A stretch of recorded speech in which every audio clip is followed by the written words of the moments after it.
Ai Ssaabasajja Kabaka yenze musajja wo ssanyu lya muzadde mwana kuseka Ssaalongo Matovu weevugira era omaana gabanayo lya Loziyo Yosefu Maria n'erya Joy.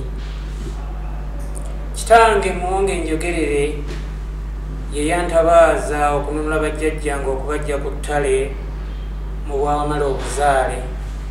Bwe mu buzaale bwo obutikitiki kambusaasire eddakiika zinaaba obukadde 36 mu emitwalo 817 ze ssaawa emitwalo 61 mu 1332 mu nnaku emitwalo 2 mu 1568 eziri mu wiiki 362 ezikola emyezi 84.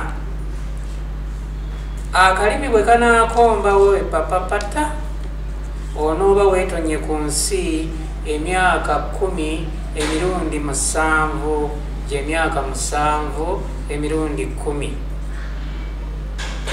Bwe bujjuvu bw'emyaka gyo, bwe bujjuvu bw'obulamu bwo, bwe bwolefu bw'obusiimu bwo, obulaga obuvumu bwo, obulaga amaanyi go awamu n'obuyinza bwo, ebisinziira ku nsibuko, ensibuko y'obujjajja, obujjajja obusibuka ennono mu busujju ku lusozi Magonga.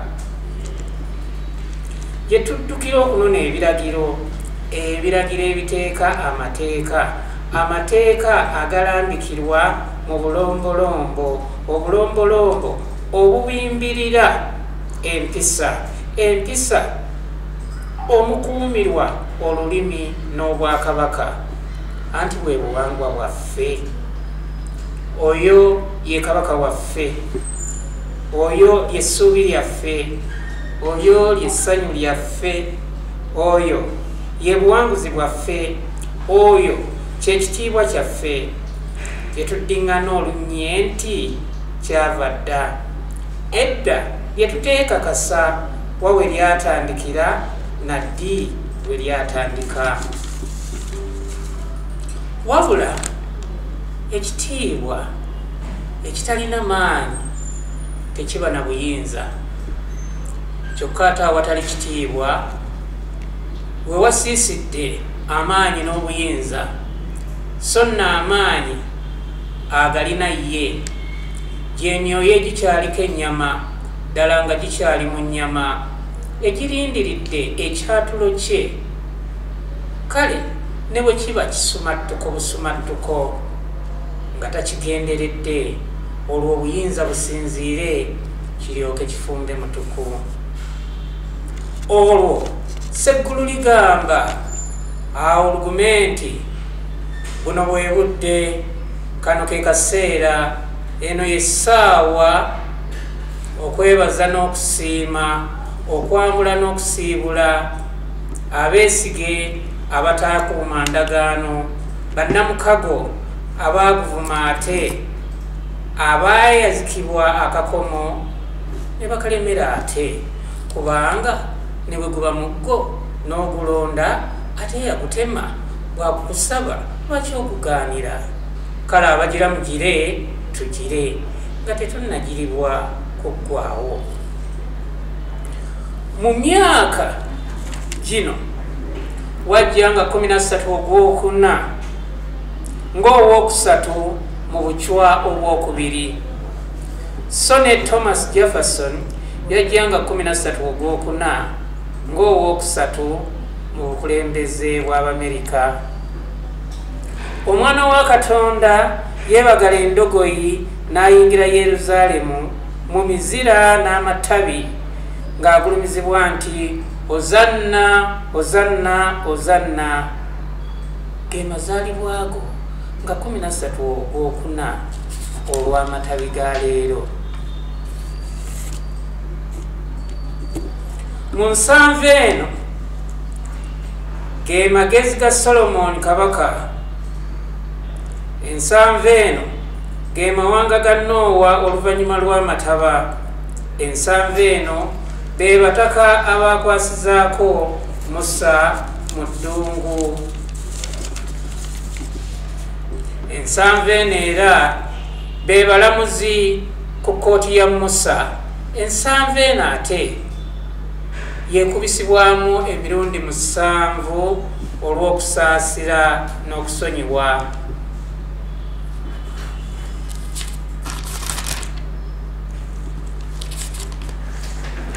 Ronald weerayirirwako kukulembera, kuwabula n'okulamula. Ye ssaawa y'okulamula abanyoomi, abatyoboozi, abajoozi, abalingiza kabuutantula. Muwenda obwakabaka, ebika byaffe, olulimi lwaffe, empisa zaffe, ly'eggwanga lyaffe gwe lyotemera empenda. Kimera wamerusa obwakabaka bw'abajjajjaabo ne bwanya ne butinta ne buyakaayakana ne busukkuluma. Mutebi osoomoozeddwa nnyo n'okukira bajjajjaabo bonna, kyokka ng'otebuka buli mutego, buli kalippo, buli kattambwa, buli kkuuli, buli kabimbiri, buli mubi, buli munnanfuusi, buli mulabe, buli mutemu.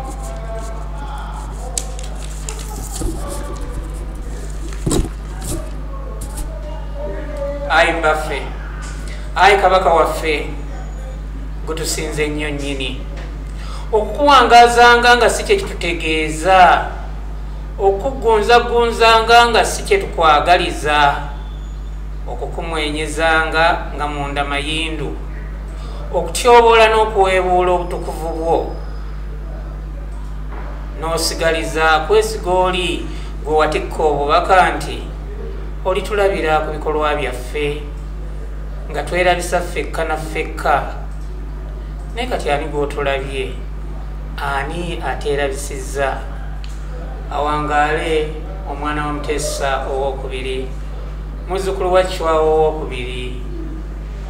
Happy birthday Ssaabasajja Kabaka.